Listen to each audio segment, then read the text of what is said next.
Hi, everybody. Welcome to Busy Living Sober. Busy Living Sober. Busy Living Sober. I need to have somebody write me a song. Hi, it's Busy, and it's episode 174 from Busy Living Sober. What's up, JF? Not much. Why do you need somebody to write you a song? You have such a good song that you wrote yourself. It's just like the whole podcast. It's all very campy. It's me and my computer. It's not. There's Penelope. Sober. It's me, the sober lady, and my dog. My dog. The dog's here. Here's Penelope.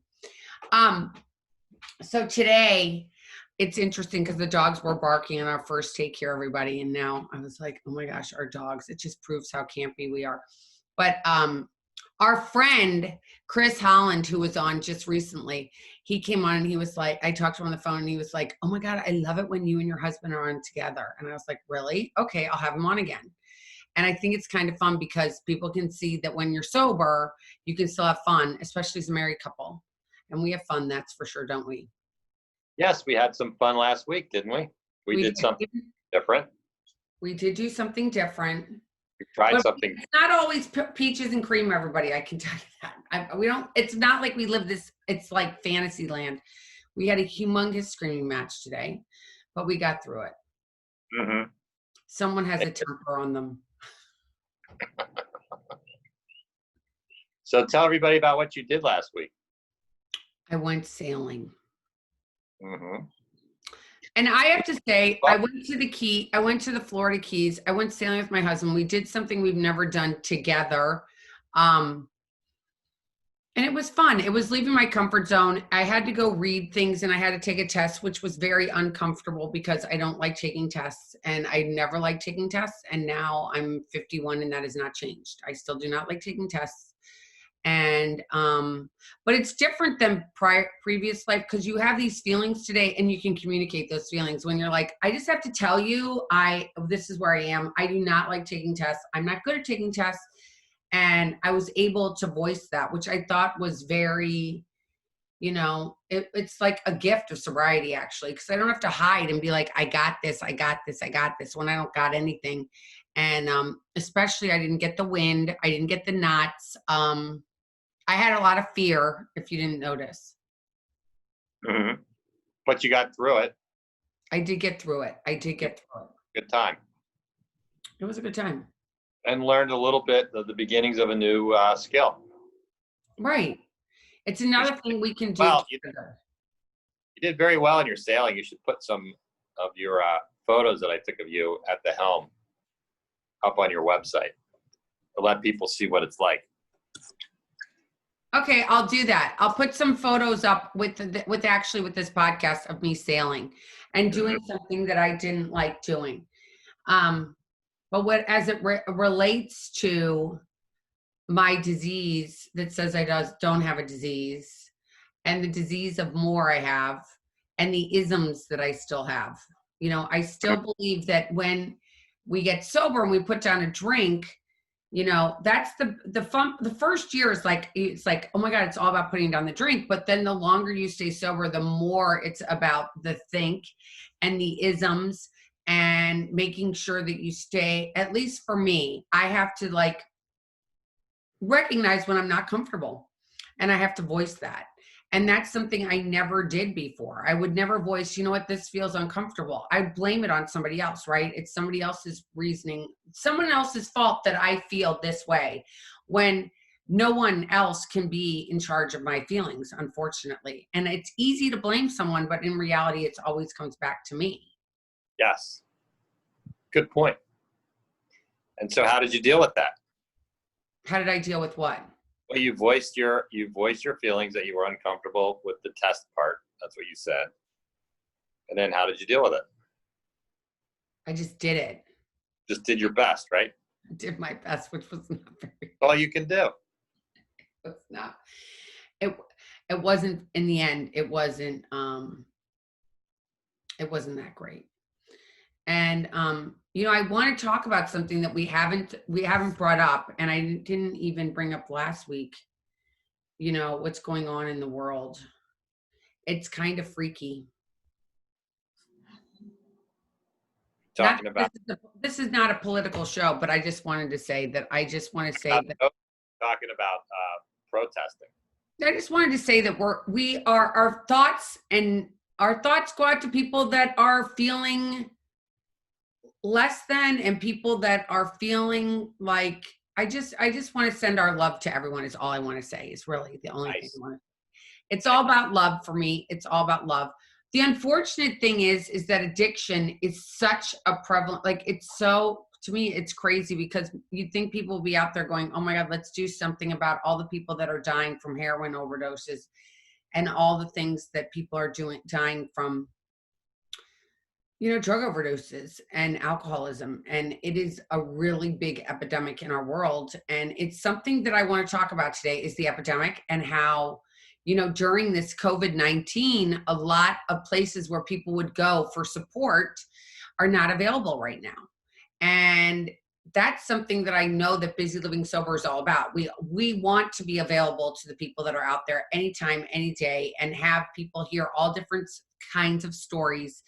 And it's interesting because now that we're doing this YouTube thing, it's just opened up a whole new can of worms, I think, in some ways, because we're going to get different viewers than we've ever had before.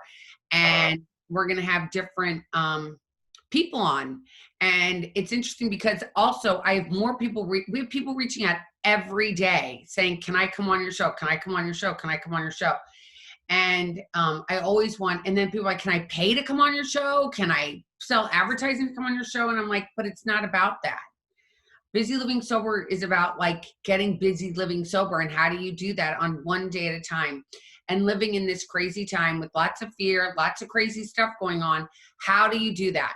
How do you do that? How do you stay sane and stay level and not want to pick up a drink or a drug when you've got chaos around you all the time? Mm-hmm. Well, it's interesting. That was a good segue from, not being in your comfort zone, right? Because I would think that 20, in a lot of ways, has taken a lot of people out of their comfort zones for most of the year so far. It's been a crazy year. And people have had to adapt in a big way.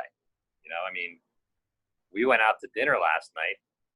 And like you said, it's the first time we've been out to dinner in like 2.5, 3 months, something like that. So we're lucky we have all these first world problems. But still, we have to adapt, and we certainly have to adapt our recovery to, whatever is available to us. So if you're somebody who, practices some sort of a schedule with support, 12-step meeting or whatever it is, you haven't been able to do that for quite some time. And you had to adapt. So like you and I, especially you, found, the Zoom app to be a great way to stay connected with other people. That you didn't have to leave your house, but you could still be involved. But it's not the same as actually being, amongst a group of people, which we haven't been able to do for a while.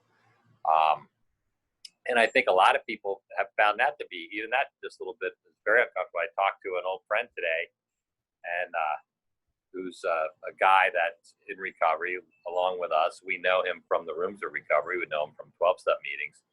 And he said, I never got comfortable with those Zoom meetings. And he said, honestly, I haven't been to a meeting in almost a month. Said, where I am, they're starting to open up again. And so he said, I went to one a couple days ago that was in a church, and now there's like 5 meetings that I know of that are back where you can be there physically. And so that's what I'm doing. I'm back to it. I talked to another guy today who we also know from the Rooms of Recovery, and he hasn't been to a meeting since the pandemic started. Not one.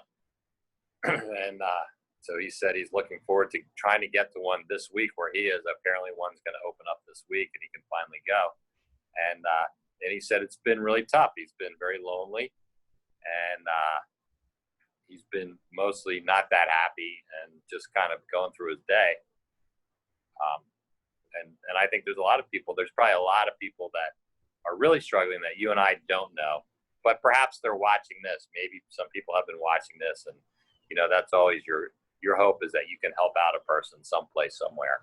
And, so I hope that that's been happening with Busy Living Sober and people that are stuck in, shut in, can't get out.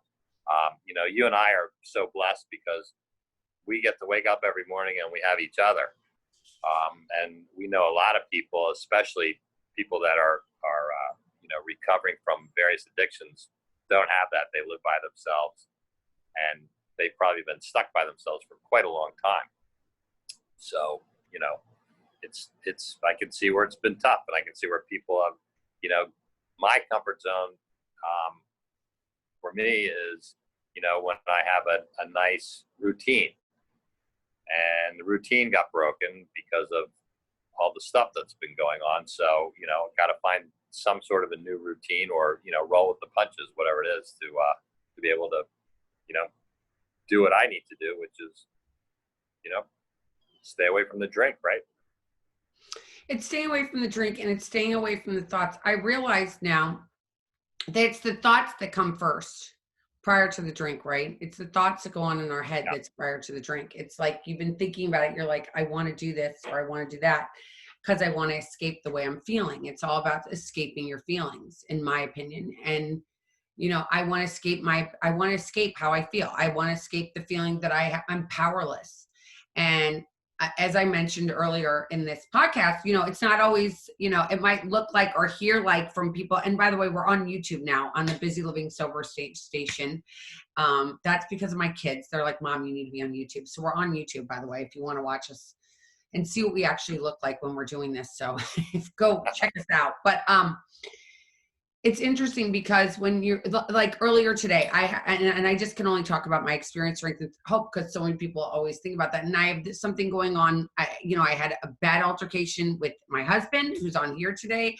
I had an altercation with my oldest child today.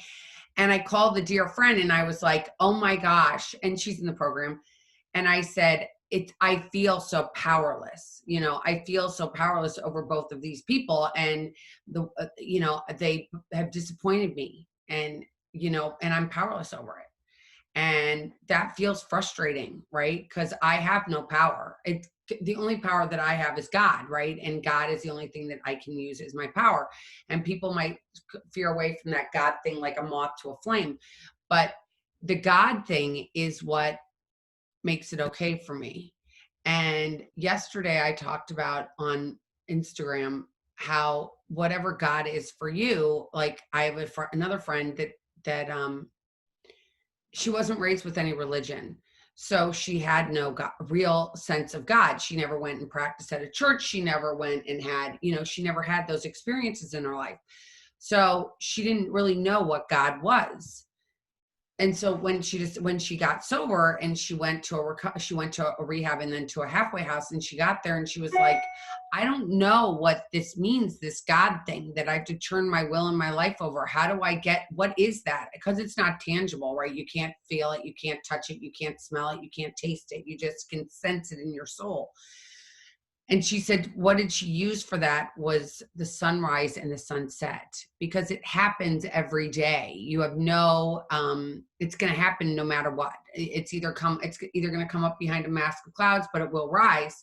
We have no stake, but that's it. It's like the sunrise and the sunset. It happens every day.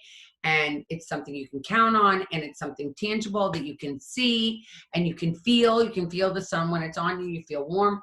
So, but knowing that when I'm powerless, that there is such a thing out there that's bigger than me, that has a better plan than me, that is wiser than me,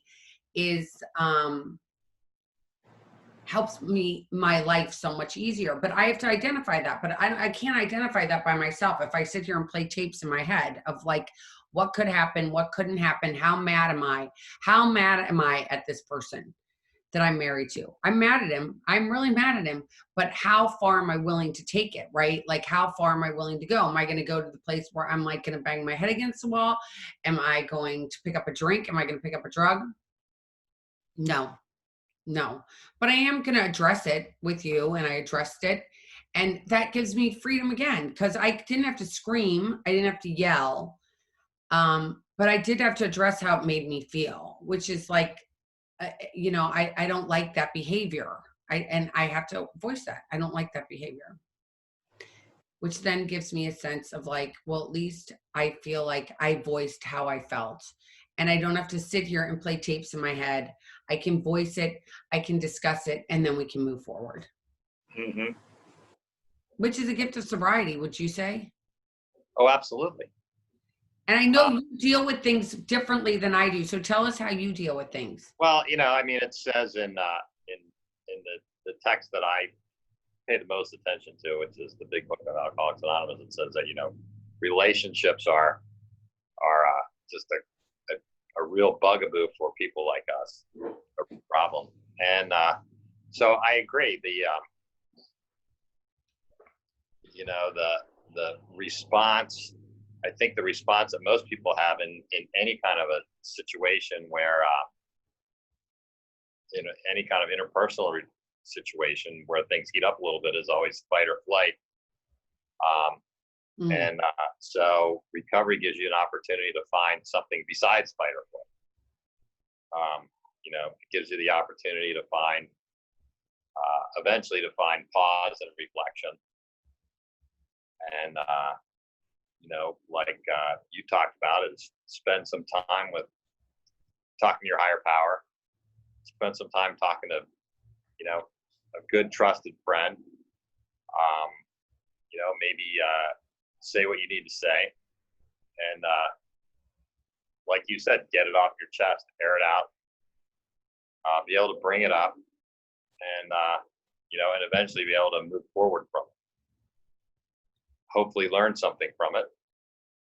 But you don't have to be afraid of it, and you don't have to hold it. You don't have to hold on to it forever. And I think that was always my problem before, was I could never let anything go. I would just hold on to it. It's like you said. So then the tape would play over and over and over. And how could it not play over and over and over if you never let it go? And if you can, for me anyway, if I can let something go, the tape goes with it, right? Everything goes with it. So, that little whatever that thing was that was going on is gone. And I don't have to pick it up or listen to it again. I can just let it go and move on to something else. And there is I always like that idea that, when the spiritual axiom is that, whenever there is some sort of conflict or some sort of lack of peace or tranquility in my life, that, the spiritual axiom is I'm always the cause. And so the thing I need to look at is me. I need to go back to the mirror. Like you said, when you were talking about your test, I don't need to blame somebody else for my feelings. That I have to look at myself and see what I'm going to do with that. And the other thing that I really like is the old acceptance thing, is that, everything that happens in God's world is exactly as it should be. And it all happens for a reason. And it's not for me to know the reasons. It's just for me to accept that fact that everything is happening as it should. Then I can be okay with, I can calm down and be okay with anything eventually. Yeah, it's the thank you for that, by the way. So, the thought, I love that you talked about letting go, because letting go is the most important part, I think, of all of life, right? Like, you have to let go of your expectations, let go of your feelings, let go of what you perceive you want things to be like. So, I perceive that I want somebody to act a certain way, and it's I put those expectations on that person, but those expectations don't need it. I can let it go when it doesn't happen the way I want it to happen. And letting go of a story in my head, right? Like, so I want to let go. There's the anger, and I love to talk, and we don't really talk about this very often, but resentments, like when we have a resentment towards somebody or something or some place, right? Like, so if it's like, I have a resentment towards, the universe or whatever. I have a resentment towards something that's being handled in a way that I don't want it to be handled. And how do you deal with that resentment so you don't sit there and just play the tape over and over and over and over and over and over and over again in your head? And and you play the tape over and over and there's no resolution, right? Because you're not batting it against somebody else. You're not saying, well, this is how I feel about this. How do you feel about it? And we go back and forth and we have a discussion about it and we communicate with it, which is what we do as human beings. It's communicate. And if we communicate, it feels better. But if we keep it inside and we just play the same resentment over and over again, I'm resentful of the Wawa because they do not have Versani, water anymore. And I used to love to go there because their water was the best and they have the best cups and you could go get it yourself. But now because of COVID, you can't get your own drinks. You have to wait for somebody to get you the drink. And God, I'm so mad at Wawa. I'm not going to go there anymore. And anytime anybody brings up Wawa, you're like, oh my God, I hate that store. What? And by the way, for the people that are listening, a Wawa is like a convenience store, like a 7-Eleven on the East Coast. And so you're like the Wawa, the Wawa, the Wawa, and you just go over and over and over it, and you can't get free from it. And so then every time anybody was talking about it, you're like, well, can you believe the Wawa? And now it's overtaken every thought that you have. It's always about the Wawa. If you get together with your friends, you're talking about Wawa instead of talking about like other things like how you're doing and how you're feeling during the COVID. It's taken place of that. And what the reality is that you're just not getting what you want, which is to be able to go walk into the Wawa and get your favorite drink out of a dispenser in the machine and get your drink and bring it home. And that was a very minimal, there are major, major resentments you can have towards family members, towards loved ones. And how do you let it go? How do you let it go and not sit there and play the tape 500 times over and over again that makes you crazy? Well, I really have become a believer in the idea that my humanness, I can't really let anything go. And so my only shot is to, ask God to help me and give me the power to let it go, because I still have to do it.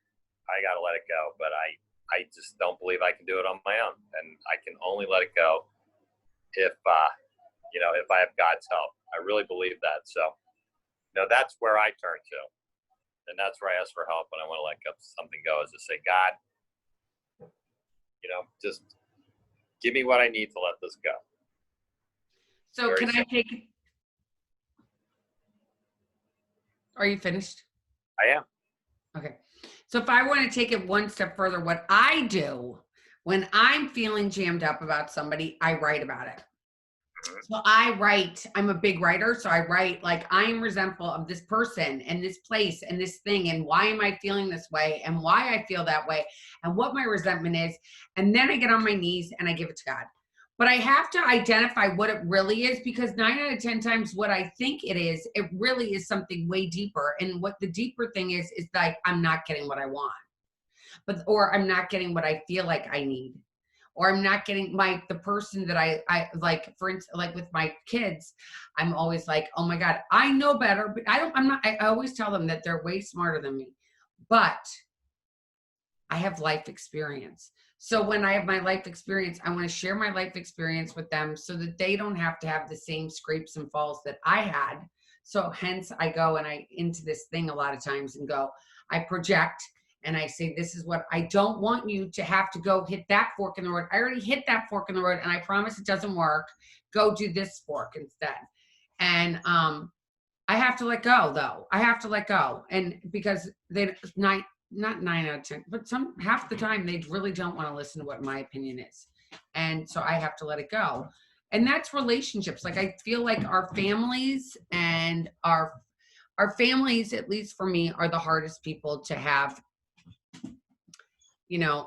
We have resentments towards because they're like intertwined. And especially now because we've been in COVID. We've been in the house. We did go out last night for the first time, but it's been almost 3 months that you're just with your family, and it can be exhausting. And you can have these feelings like you just talked about, your friends that don't even get out and get to meetings. It's, excuse our dogs because they're right behind me. We have these feelings that are just like, I need more. I need more human contact than just the people I am like that are in my family. I need more. And how do I get that more? What do I need to do? What do I need to do? So I do go to Zoom meetings a lot. I know a lot of people don't like the Zoom meetings. I would say a lot. I go once a day, and It helps me. It helps me start my day. It helps me get on better, And now I'm going to bring it back to the sailing thing that you started talking about in the very beginning. It helps me set my sails for a better, I have to know where it sets my sails that I'm like, all right, this is where I would like to go today. I don't know. Scoot, get out. I don't know where the wind's going to take me. I have no idea where the wind's going to take me. I know where I would like the wind to take me, but I have no idea what's going to happen. I have no Right. idea.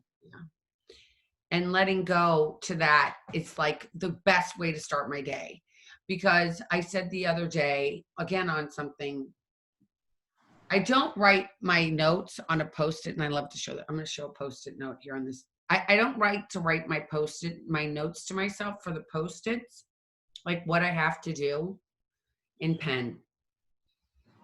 This and this don't work for me, because writing it with a pen on a pad makes it firm. I have to do this because I wrote it down, and it's like, and then if I have to cross it out, it doesn't feel as good as being able to erase it and say, you know what? I didn't get to it today. What's going to happen? Exactly. So it's getting through life. It's managing your family. It's managing life without wanting to drink. It's managing life, dealing with life's issues, and managing life with, when things come up and being able to, it's like, there's this old saying, come here, girls. There's this old saying, and it says, wear life like a loose garment is number 1. And rule number 62. And people might be like, what is wearing life like a loose garment like? And what is rule 62? So do you want me to tell you, or do you want to tell us? Come here. I want you to tell me. You want me to tell you? The dogs are dying to get out of where they are, people that are listening. So sorry, they're being so obnoxious today. So rule number 1, wear life like a loose garment. If anybody has a pretty, a dress or a really flowy shirt that they love, and it's not tight fitting, and it's just like you put it on. I don't know if you put it on before you go to bed or before you go out and hang out with friends, but it's something that's really loose and you just feel like you can be yourself in it. That's like a loose garment. It's like going with the flow. It's like, okay, there's some wind. I'm going to catch the wind. I'm going to pull back and go over here. It's just letting go. And rule 62 is don't take yourself so damn seriously, because life is short. Life is short, and it's meant to be enjoyed. And if you're feeling like you have no control, let go. Let go. And if you can't let go by yourself, which I cannot do, as you mentioned earlier, reach out for help, because you are not alone. And you can reach out to Bizzy at BizzyLivingSober.com, because that, I promise you, I will write you back. I mean, it's one of Chris's things. He was like, I couldn't believe you wrote me back right away. And I do write people back right away. I mean, pretty much right away, within a week. That's not true. I do it pretty much. If someone's reaching out to me personally, I write back right away. If it's somebody pitching that wants to come on the show, I do not write back to you right away. I write back with you within like a week, maybe.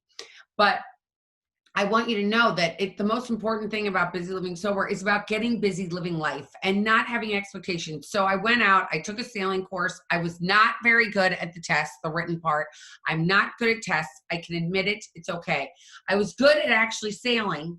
So that's the good part. I can do that. I'm a very good first mate. And if you tell me what color the rope is, I'm even better. Just kidding. That I know the whole. But it's getting out there and living life and knowing that you are not alone, that if you don't know what a higher power is, it can be the sun, and it can be the sunrise and the sunset, because it will happen every day. And it might be behind a mask of clouds, but it'll still be there. And know that you're not alone. And if you're fighting this horrendous disease of addiction, I just want you to know we love you. And we might not know you, but we still love you. And we want the best for you. That's my number 1 thing, is that I know that I want the best for everyone that's out there, anybody that's listening. And if you get 1 day, if you get 1 hour, it builds up. The sobriety builds up by minutes. Like we get a minute, and then we get another minute, and then we get another minute, and then we get another minute, and then we know it's like an hour's gone by, or half an hour, and then an hour, and then a couple hours, and then those couple hours add up, and it's a day, and you're like, oh my God, I didn't drink or pick up a drug for 1 hour. Then 1 day, and you're like, oh my God, Now what? And give yourself some self-compassion, because that's something that we don't teach anybody in school, is to love ourselves. So love yourself, love your neighbor. I know these times are hard, but all we can do is love each other, because that's the only way that we're ever going to get through life, is loving each other and listening to each other, and actually listening, and not just screaming, but listening. Amen to that. Thank you so much for coming on. Thanks for having me. It was really, Always a pleasure to be on your show. it was really fun. It's always fun to have you on. Sorry if it got a little uncomfortable when I was talking about our life, but hey, it's true. Okay. Well, okay, everybody. Everybody keep getting busy, living sober, and we'll be back in just a couple days with another guest. Until next time, reach out to Bizzy, Bizzy, at BizzyLivingSober.com. And until next time, keep getting busy. Take care, everybody. Thanks again, JF. Take care. Bye.